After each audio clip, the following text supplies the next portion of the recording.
Bueno, para este proyecto les propongo un viaje. Vamos a empezar con un poquito de astronomía para poder entender algunas funciones y vamos a obviamente aplicar lo que conocemos de trigonometría en un proyecto en tiempo real. Y bueno, la primera propuesta sería cómo podríamos medir cosas que es imposible alcanzar. ¿Cómo podríamos medir la distancia a una estrella o a un barco que está en medio del mar? O más precisamente para nuestro proyecto, una pelota que está dentro de un campo virtual. Bueno, esto que parece imposible se encuentra escondida. La respuesta dentro de una fórmula que, bueno, trataremos de que se vea lo más sencilla posible. Y estamos hablando ni más ni menos que de los triángulos. Bueno, busquemos los instrumentos esenciales para poder trabajar en nuestro proyecto. Antes de construir ninguna cosa necesitamos justamente herramientas esenciales. Así que nos vamos a sumergir en conceptos básicos de trigonometría. Y esto, aunque parezca increíble, no es otra cosa que una ciencia que se ocupa de medir triángulos. Y si hablamos de triángulos, el protagonista principal sería el triángulo rectángulo. Y si hablamos de triángulos, todo el mundo reconocerá al teorema de Pitágoras. Este teorema es la piedra angular para calcular la distancia entre dos puntos. Pero, ¿qué pasa si no conocemos las medidas de todos los lados? Entonces allí entran en acción el seno, el coseno y la tangente. Estos nombres nos pueden dar miedo, pero tenemos que verlos como relaciones, como recetas para obtener algunos resultados que vamos a necesitar. Y es que básicamente nos indican cómo se relacionan los ángulos con los lados. Con que sepamos un lado y un ángulo vamos a poder encontrar todas las dudas o todas las incógnitas que tengamos. Volviendo a aquellos cálculos de distancia de objetivos imposibles de alcanzar. ¿Se acuerdan que al principio les comentaba, bueno, esto de alcanzar una estrella o de medir la distancia de un barco que está en medio del mar? Entonces vamos a imaginarnos una de estas escenas, por ejemplo, la del barco que está a lo lejos. Supongamos que estamos arriba de un faro, allá a lo alto, y a su vez este faro está sobre un acantilado. Si vemos un barco en el mar, tendríamos que calcular el ángulo en que lo vemos, y supongamos que nos da 20 grados. Por otro lado, sabemos que la altura total del faro son 105 metros. Este valor sería el cateto opuesto al ángulo. Pero ojo, el objetivo siempre va a ser el mismo. ¿A qué distancia está ese barco? Es decir, el cateto adyacente a nuestro ángulo. ¿Y en relación al opuesto y al adyacente? Bueno, justamente es la tangente. Y si aplicamos la fórmula, obtenemos que la distancia serían 288.5 metros. Y así es como calculamos una distancia solamente conociendo una altura y un ángulo.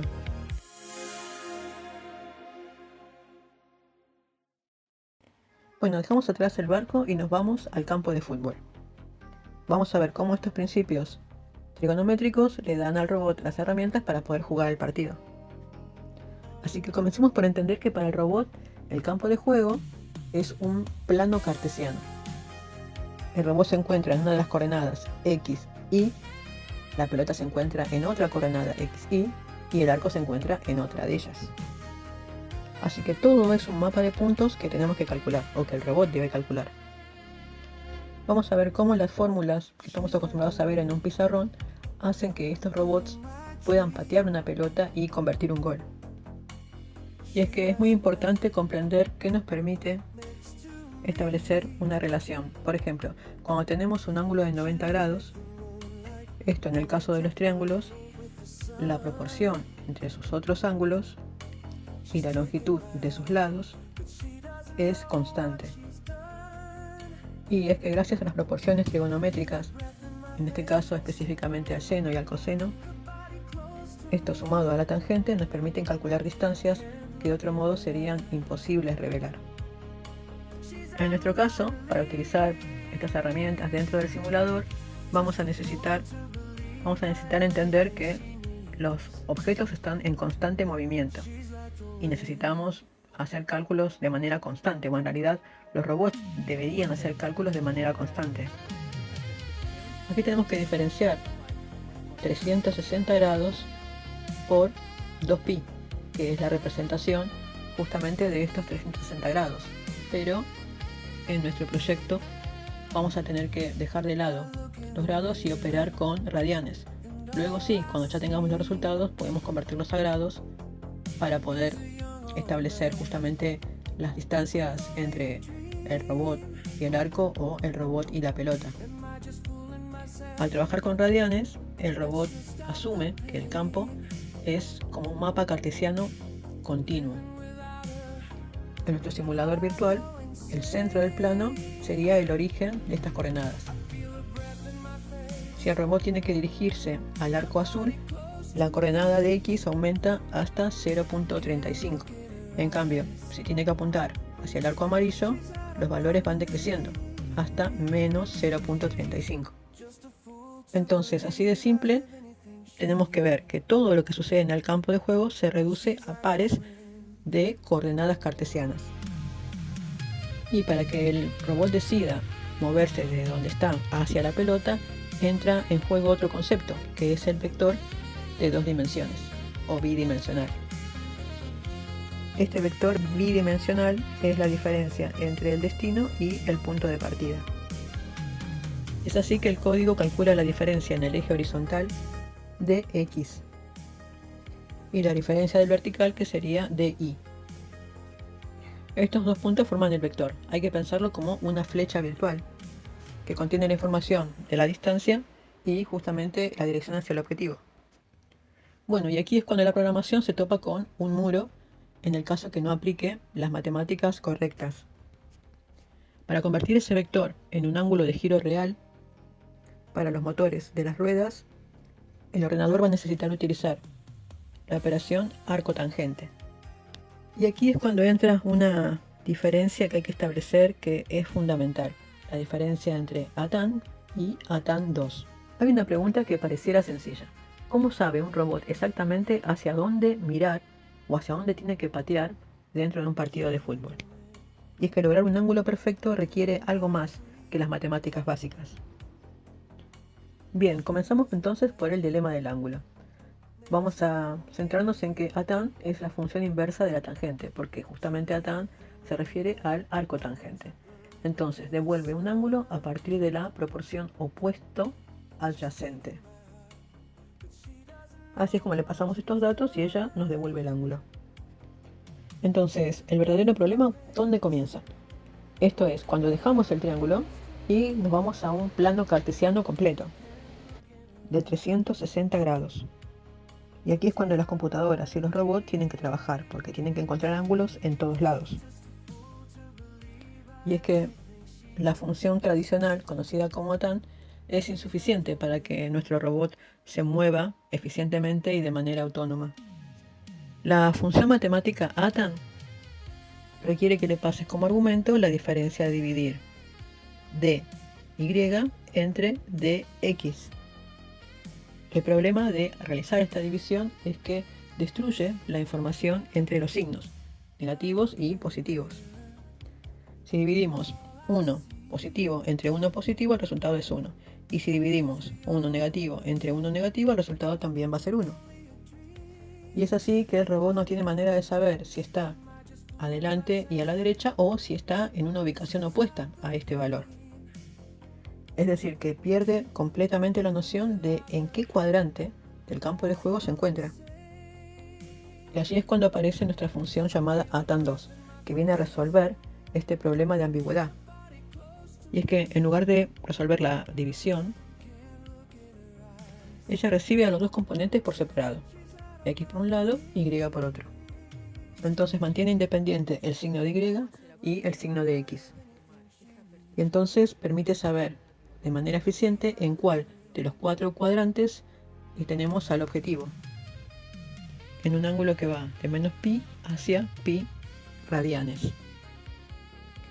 Bueno, y dentro del código tenemos un proceso inverso que es igualmente de indispensable, que sería una proyección espacial. Si ATAN2 traduce un par de coordenadas hacia un par de orientación, la proyección hace justo lo contrario. A ver, por ejemplo, supongamos que los sensores detectan al balón, perciben un ángulo relativo y a qué distancia está. ¿Y cómo hace la computadora para transformar esa percepción en una coordenada global o en coordenadas globales? Y esto lo hace empleando al seno y al coseno. Al multiplicar la distancia detectada por el coseno del ángulo, se obtiene la magnitud del desplazamiento en el eje X. Y al multiplicar esa misma distancia por el seno del ángulo, obtenemos el desplazamiento en el eje Y. Y si sumamos estos resultados a la posición actual del robot, se consigue proyectar la coordenada absoluta de la pelota en el plano. Bueno, y ahora sabiendo cómo el sistema traduce el mundo físico a datos, vamos a ir al código de Python en el simulador para ver cómo el robot toma decisiones tácticas de verdad. Es así que cuando el robot necesita saber la distancia exacta de la pelota, Python simplemente invoca a una de las funciones que la puede ayudar en la tarea. Y así de simple calcula la longitud de la hipotenusa según los catetos. Bueno, y este cálculo no solamente le permite calcular distancias, sino también que le filtra al robot información para poder determinar si el dato que está recibiendo es un dato real. Si acaso el sensor está recibiendo una información equivocada, bueno, justamente estos cálculos le permiten saber si estamos dentro de las coordenadas o dentro de los valores que corresponden al campo, o si el valor que le está dando, como por ejemplo sería 1.6, está totalmente fuera de la estructura que va de 1 a 1.5. Si le arroja 1.6 es que obviamente ese valor no existe. Bueno, pero tenemos que enfrentar más problemas, como por ejemplo la pérdida de la señal. Si acaso el robot en movimiento percibe la pelota, pero de repente se cruza uno así de frente, entonces momentáneamente pierde la señal de la pelota. Por ejemplo, si la señal se reduce a 0.5, el robot tendría que empezar a buscar desesperadamente nuevamente la señal para poder reconectarse con la pelota. Pero por suerte el simulador tiene un mecanismo de memoria bastante sofisticado. Si no fuera por esta memoria, el robot entraría a desorientarse, pero justamente es ella la que le permite poder continuar con la ruta que tenía ya calculada, al menos por medio segundo más. Pero continúan los desafíos. Tenemos otro desafío por delante que también tenemos que enfrentar en esta búsqueda de la distancia, que es el de los ángulos. Si un ángulo rebasa el valor de pi o baja de menos pi, entran los problemas de orientación. Entonces surge la necesidad de estar constantemente corrigiendo errores. Entonces, lo conveniente sería justamente utilizar los bloques while que permitirían normalizar estos movimientos del robot. Si el trazo de un ángulo resulta mayor a pi, el bucle le resta sistemáticamente 2pi. Esto equivale a restar una vuelta completa, y la resta hasta que el valor vuelva a entrar en el rango válido. Y si es menor a menos pi, le suma vueltas completas. Esto le permite al robot elegir siempre la ruta más corta y directa. Pero no termina esto acá. Necesitamos también corregir algunas desviaciones de los robots. Para evitar que el robot avance haciendo un zigzagueo, el simulador utiliza una teoría de técnica de control. Esto se llama control proporcional. Este enfoque radica en que la intensidad de la corrección es directamente proporcional a lo grande que sea el error. Si el robot está desalineado, el valor del error va a ser altísimo. Allí es cuando KP permite realizar esa corrección brusca e inmediata. A medida que esa orientación se corrige y el robot se va enfocando hacia el balón, el ángulo de error se va reduciendo. Al ser un error pequeño, se suaviza la orden de giro en el robot. Pero nuevamente tendríamos que hablar de trigonometría cuando hablamos de el avance del robot. Multiplica la velocidad máxima por el ángulo de coseno de error. Si el robot mira perfectamente hacia el objetivo, el ángulo de error va a ser un 0. El coseno de 0 es 1. Por lo tanto, el robot va a avanzar al 100% de su velocidad máxima. Pero en cambio, si el robot está completamente desalineado, formando un ángulo de 90 grados con respecto a su destino, el coseno de 90 es 0. La velocidad de traslación se anula totalmente. Se frena en seco. Es decir que la naturaleza de la función trigonométrica ya moldea de alguna manera el comportamiento del robot. A medida que el robot va girando y el ángulo de error se reduce, el coseno sube gradualmente de 0 a 1, produciendo sincronización en sus giros. Y es así como la trigonometría viene a ayudarnos a reducir un montón de condiciones y poder lograr movimientos efectivos en nuestro robot hacia la pelota y obviamente hacia el arco del oponente. Nuestro código actual emplea un control proporcional, reaccionando a los errores en tiempo real, aunque lo ideal sería implementar un control llamado PID. Este control nos permitiría determinar no solamente el error en sí, sino a qué velocidad se está produciendo ese error para poder corregirlo. Y esto le va a permitir al algoritmo predecir el futuro inmediato. Podría, por ejemplo, anticipar que el robot se va a pasar cuando tenga que frenar, por ejemplo. Este control permitiría no solamente reaccionar en el presente, sino también a poder ya calcular en qué momento se va a frenar en el futuro. Esto sería anticipar en lugar de reaccionar. Bien, espero que se haya entendido cómo la trigonometría y los ejes cartesianos o los triángulos vienen a ayudarnos a poder programar un robot de manera eficiente dentro de un campo virtual que está obviamente regido por estas coordenadas. Así que espero que les sea de utilidad, que puedan sentirse motivados a poder practicar un poco más de trigonometría, pero justamente aplicándolo a un proyecto en tiempo real. Y bueno, sin más, los dejo y nos veremos en la próxima. Hasta luego.